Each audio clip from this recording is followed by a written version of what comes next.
All right, today is part 2 in the series through the month of March that we're calling The Art of Yes. We have lots of opportunities to say no, to turn off our lives to the flow of God's love that is all around us.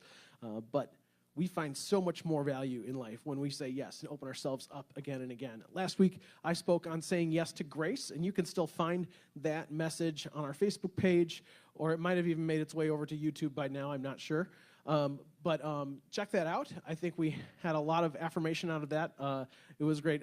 We had one of our discussion groups afterwards, and we said our prayer together, and I talked about how, when you say amen, you're really just saying, yes. And so that's how the prayer ended. Like, there were several people who were like, yes. And so I think that's just going to be part of our heartbeat during this season of transition and change, is whatever it is that God puts before us, we're going to claim it and say yes and find where the life is in all of this process. But a few months ago, actually, Karina came up to me, and she was saying yes to God speaking within her, that she had something to share with this church. Now, a lot of this church is not here today because of the snow and spring break and all the different things. But they are joining us in spirit or in the internet. And so I'm going to invite Karina down, and she's going to share with us a little bit about saying yes. Let's welcome her today.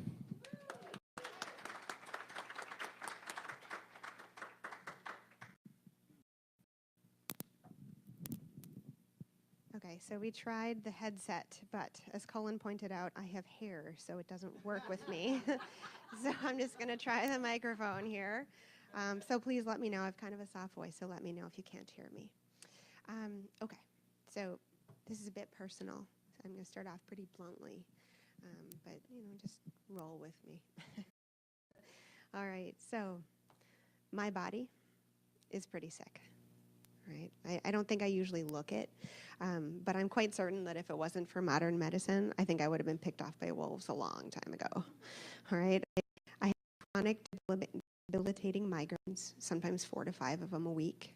The longest one I've ever had was 11 weeks. I have bursitis in both shoulders.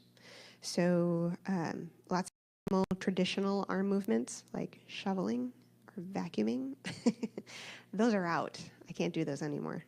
So, although in February and then, this winter, I'm kind of like, oh, well. I have a really confused immune system. Okay, so what that means is that's why I have ulcerative colitis. My immune system hates everything about my large intestine, and unless constantly medicated and distracted, will repeatedly attack my colon and try to steal its lunch money all the time. Okay, I have primary sclerosing cholangitis, and that means my immune system attempts to damage sections of my liver with the inflammatory equivalent of a prairie fire. My general doctor summed it up the last time I saw her. She said, your immune system is just whacked up. And she said it so cheerfully. So, yeah, you're right. I've struggled with anxiety and depression. I know what it feels like to be in unrelenting pain. And so the reason why I'm telling you all of this is because my illness has shaped my faith. And my faith has changed the way that I see my illness. I work in the medical field. I see stories every day, and which is a great way to get perspective, by the way. Myself, I have to take between 15 to 25 pills a day. I've had to do this since I was about 22. And one day I had, it can be very easy to feel really down about that. I'm not 107. Why do I have to take all these pills? But one day I had a patient he was 20. And he told me he takes 125 a day. And so I thought, all right, I need to stop complaining. This is nothing compared to what he has to deal with. So yeah, like I said, perspective. So I have really learned that it is possible to find joy, even when your body and your mind don't work correctly. And so I thought I'd share some of those concepts with you. So first, by the way, there's 3 of them. Okay. So Happily, God has given us strengths, both spiritual ones and other ones. And I think it's easy to get confused between the difference between a strength and a skill. So I tend to think of it as something one can physically perform, like chopping wood or jumping rope or, I don't know, being in the army. I don't know, things that you can like physically actually do. But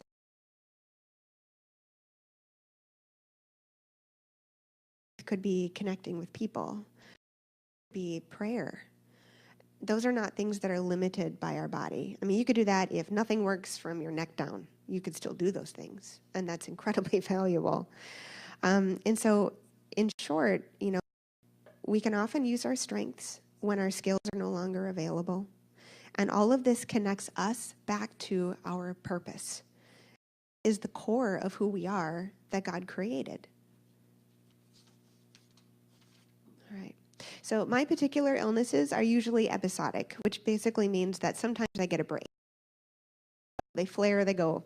And so a condition of mine could go into remission, which is great, or the pain lets up, or the treatment starts to work, whatever that might be. So the other kind of chronic illness is when it's constantly there, just face value. Okay, that's pretty much what happened now. And so one of the mindsets that I have found most helpful is choosing to focus upon what we can do instead of what we can't. All right. So I'm often bedbound. And so, during those times, you're just lying in bed and I don't think I can watch any more Netflix or read another book. Like there's just, I've realized I can't do anything technical because of the drugs. They make me just like, wee. And so I've discovered like no knitting. There's no knitting. Like that's going to turn into, something horrible that would take over anything. So yeah. So it's limited on what I can do. And so what when I get into that thought process, it gets really depressing, especially when you're laying there, you're like, yep, well, life's going on around me and I'm stuck in bed. Okay. Or I'm stuck with whatever situation it is. It's a horrible feeling. And so what I've had to do is I've had to train my thoughts instead to focus upon what I can do. And then also looking forward to, okay, hey, this isn't going to last forever. So what am I going to do when I feel better? And then when I am in that mode, I'm like, let's go, let's do it. And I thoroughly enjoy it. It could be like, let's go to Wendy's. Oh my gosh, that would be fantastic because I'm not in bed. Okay. So, God gave us our strengths. They are always present. And it's just up to us to remember them when they seem farthest away from us. Okay. All right. So my second point today, I have almost 10-year-old twins. And they both just ducked their heads. And it really ripped me up inside when they were little. And I couldn't pick them up or play with them when I was beached on the couch. And 1-year-olds don't understand when mommy just isn't up to taking care of them. No 1-year-old has ever said, like, no, you just take it easy. And we're going to go help dad in the kitchen and maybe change the oil in the car. And, mommy, you just do you. You just do you. That doesn't ever happen. And so instead, it just felt like it was a horrible feeling to have to say to them, I can't do that right now. I can't do that right now. And for my husband to have to come and take them and say, mommy's got to rest. Because 1-year-olds, 2-year-olds, 3-year-olds, 4-year-olds, I haven't really hit the point yet where they're quiet all the time like that. I don't know if that ever happens, but yeah. And it's just, especially with my migraines, I get really sensitive to sound. So if kids say, hi, mommy, I'm like, I'm going to blow up. And so asking my kids constantly, can you be quiet? Can you be quiet? That's hard. It's hard on them, and it's hard to have to ask them because they're kids. So I've really struggled with that over the years. So one day, this was when they were about 4, I was sick, just feeling really run down, but I think I had a cold for a little while, but then it went away. And then I went to go pick them up from daycare, and when I got home, I started to feel just like, oh my word, my energy is just sapping. And I remember as I was driving into the garage, I could barely press the brake pedal. I could barely steer, and I actually gently bumped the inside of the garage with the car because I couldn't manage it. And thinking like, oh no, what am I going to do? My husband was at work, and my two 4-year-olds are in the car. Like, okay, how am I going to do this? All right, turn off the car. Let's go. Hope the garage isn't damaged. Just keep walking. And so I got out, and I got the kids out, and I thought all I have to do is just get him in there. I can lie down. They do understand to a certain point, like it's going to be okay. And I saw that the guy who delivers the groceries, we did Coburn's, he was there. And so he was unloading all the stuff, and he brought it into the house for me, which was kind of him. And I remember thinking, all I have to do is get the refrigerables in the fridge. The rest can be left, but I just have to do that so it doesn't go bad, because Damien's not going to be home for another, I think it was like 2 hours. So, okay, so I was trying really hard to do that, and the guy said, all right, thanks so much, bye. And I said, bye. And he left. And then all of a sudden, I thought to myself, I have to sit down now. And I just sat down on the floor. And then I realized I can't even do that. And I just fell to the floor and lay there. And then I thought, I can't get up. And my kids came over, and they were like, Mommy. and I said, guys, they said, why are you on the floor? I said, I can't get up quite yet, but I will.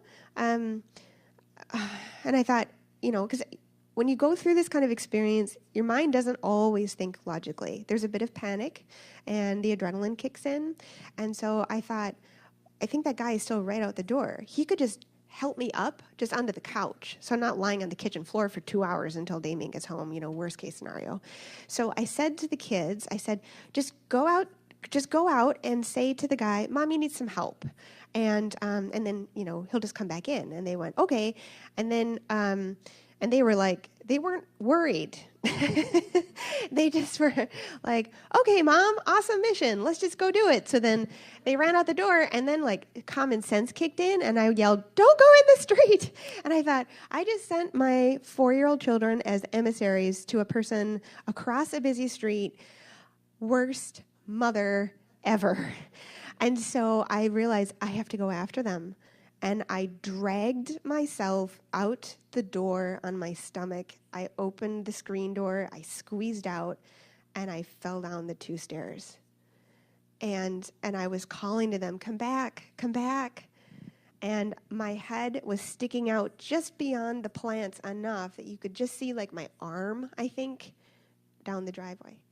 And I was able to just peek around, and there were my 2 kids at the end of the driveway, because the Coburn's guy had pulled up across the street, and he was getting into his van.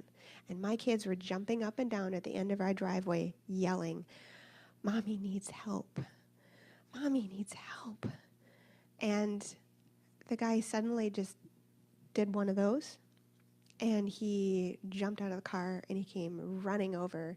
And the kids were like, yay, we got the guy, we got the guy. And he just started running towards me, and they just skipped and jumped and frolicked behind him. And he came over, and he said, he was already calling 911. So there was no can you get me on the couch? It was, oh great, now this is an emergency.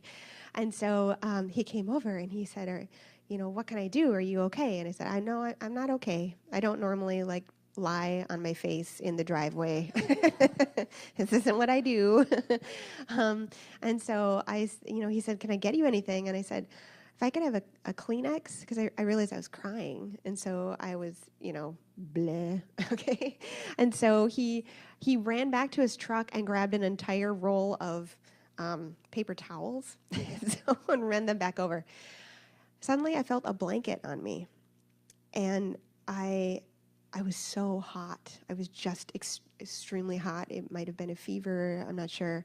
And I said, I'm too hot. And my kids were tucking a blanket in. They'd run inside the house and they'd grab one of their quilts and they'd run it and put it on me, and they were tucking it around me. And I said, no, honey, guys, I thank you so much. I'm just so hot. And the guy was talking on 911, and I know an ambulance was coming. So I was lying there like this because I couldn't really move. And all of a sudden, on the back of my neck, I felt this spurt of air and a sound of pff, pff, pff, pff. And I was like, what in heaven's name is that? And I managed to like crank my head over, and it was my children. They'd gotten a bicycle pump from the garage, and because it was hot, they aimed it at my head and were pumping furiously, trying to just cool Mom down. Okay. And I was so confused and so excited at the same time. They were just amazing little kids. And then next thing I knew, we've got the medics came, and they were freaking straight out of Grey's Anatomy, like model level people. And I realized later afterwards, like I got to see myself in the mirror when they brought me to the hospital. Mascara is pouring down my face. I've got goobers of unknown like origin all over. I looked hideous. Okay, I looked like the hideous woman on the floor. And so I looked at them, and they're all like, "Hi, how are you?" You're a model. Stop it. And so my neighbor came running over, and she said, don't worry, I'll take care of the kids. You know, I'm going to try to get a hold of Damien. And so she's like, come on, guys. And so the kids just trooped in through the door. And she told me later that as soon as they walked in through the door, they're like, bye, Mom.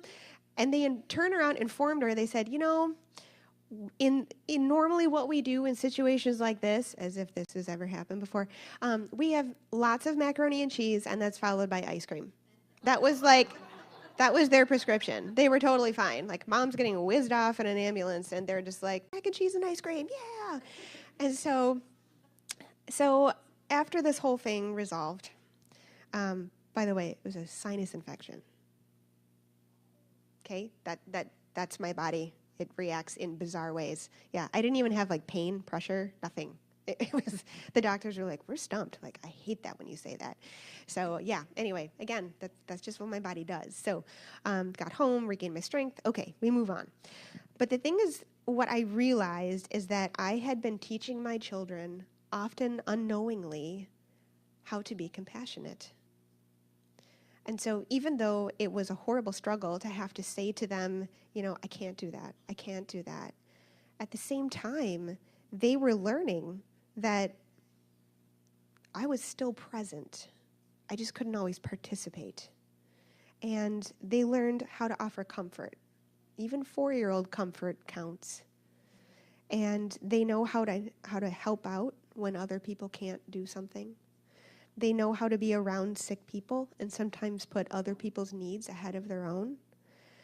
I'm really proud of them. And I'm really proud of my husband and I for teaching them that. That's something I can hang on to. So I also want to make a point that pity is not compassion. It's very easy to get them confused.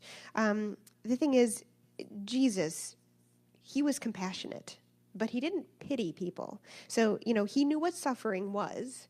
And he never looked at anyone and said, oh, poor you. You know, you must be so miserable when you can't see or walk. And, you know, like, whoops, think one of your body parts fell off. Leprosy is awful, isn't it? You know, I mean, he was never demeaning in that way.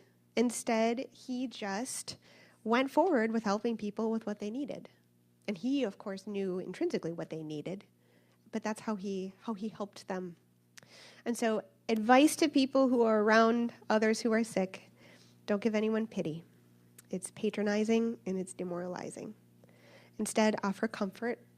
Ask what to do that can be done to help directly. How can I help you? And if all they want is just, you know, someone to hear them occasionally, just listen. Just be there. Sometimes they don't need to talk about it. But even just knowing that someone cared enough to just say, hey, how you doing? And you say, not great. But hey, let's talk about other stuff. That's all we need sometimes. So I am joyous from having learned that. Even though I still hate, I have to deal with this, and there are many experiences I would really rather have not gone through. I would never give up what I've learned from it. And so, it certainly helps me understand better what my patients are going through, even if I've never dealt with that exact illness. It's helped me to learn how to be less judgmental about what a person struggles with. And I've learned new thresholds for what I can expect of myself and other people. And I've learned what pain really means and why sometimes we need to push through to keep on living. I also understand the value of being able to say, I have to stop and heal now. I'll be with you when I can. So, my third point, despair, I feel, is the enemy of wellness. We need to keep hope because hope leads to joy. And why can we have hope at all when we feel like, look, nothing works? What am I going to do? And one, it's because, God chooses to teach us things. Romans 5:3 states that suffering leads to perseverance. And I agree with this. The largest aspect of my faith walk right now is endurance. It's about keeping forward through life, even though when it feels easier to lie there and not move, literally, figuratively, like fetal position under the bed. But the fact is that God helps me endure, and he supports me. So my husband is a saint, and he makes it a priority to help me hold down the fort when I can't function, and he makes me laugh when I need it most. He was the one that handed me my sermon when I forgot it today. We were walking out the door. He's like, there you go. Thank you, baby. My family and my close friends provide never-ending support, and they do what they can when it's needed. And I'm going to give you an example of being supported even from strangers, okay? So this is when I was pregnant with my 2 twins. I was about 7 months along, so ungainly and uncomfortable. And so I was at work, and I was starting to feel just really nauseous. And I never had morning sickness. I've had lots of other problems, but never morning sickness. When I told Kira that a long time ago, she goes, I think you earned that. Like, yeah, thank you.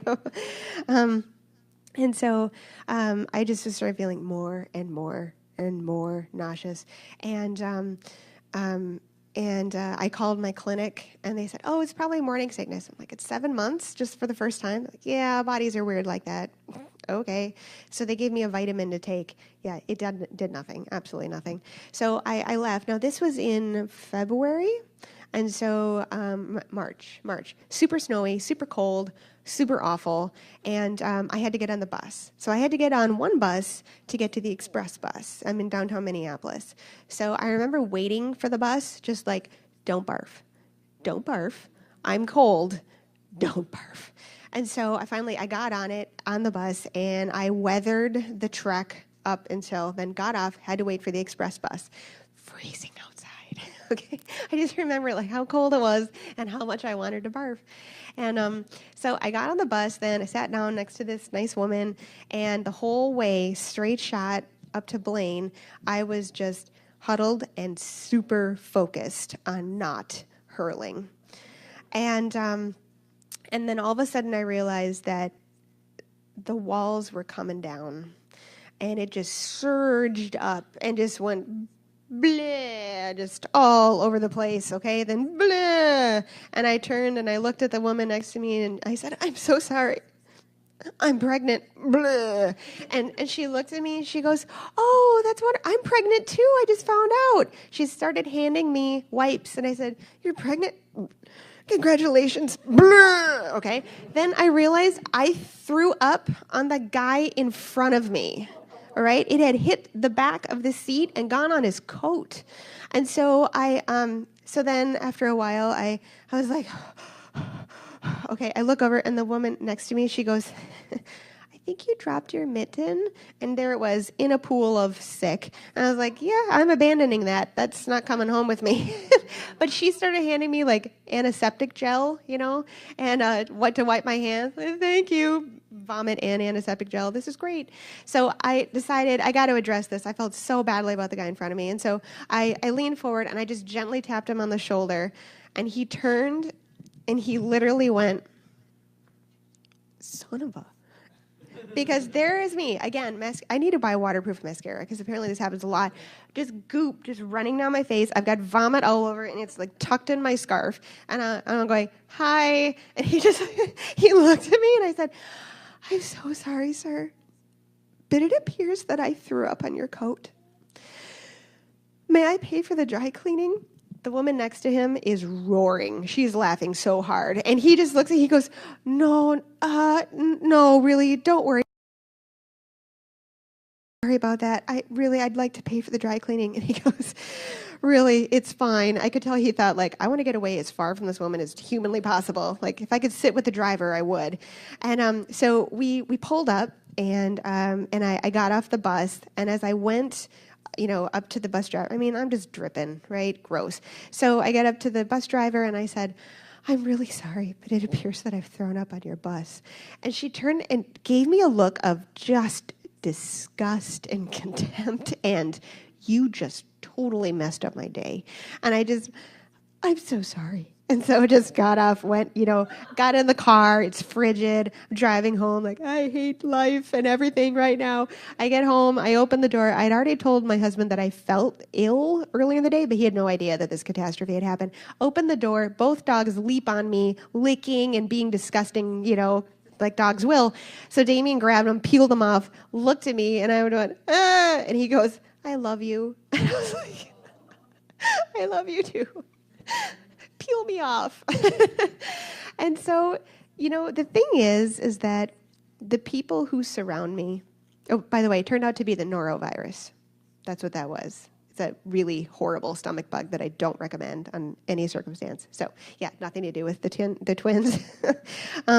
But these people, they remind me that I'm not a burden, that I'm worth the trouble of some extra care. Not the bus driver. She definitely felt like I was a burden. But the other people who surround me, they make it a point to say, it's okay. And not just it's okay, but this is okay. This is acceptable and meaningful and part of being friends, part of being connected. And I realize not everyone has that. Not everyone has that circle. And so I'm not saying it to flaunt it, but more to just recognize that I see how God works through them. And I'm thankful. And that is a huge reason for joy. All right. 1 Chronicles 16:27. It states that God is joy. And when we choose joy over bitterness, we are choosing him. It is incredibly easy to choose to feel awful instead of joyful. Kind of like that song, you can feel bad if it makes you feel better. But it can be like in that moment of like, I don't even want to feel better. It's just so much easier to lay here and just feel crappy. And it can be work to get out of that spot. And so I don't mean that you need to be like excited if you're diagnosed with something horrible, like you're going to lose your foot. Yay, something like that. But on the other hand, it is possible for us to be able to say, I can do this. I can move on. I know God is with me. And we can't live at that spot in our minds. Life is horrible, life is horrible. We can visit there, we can grieve, but then we have to move on. And the thing is that here's the big deal here. Our purpose doesn't end just because we may not be able to live the way that we once were.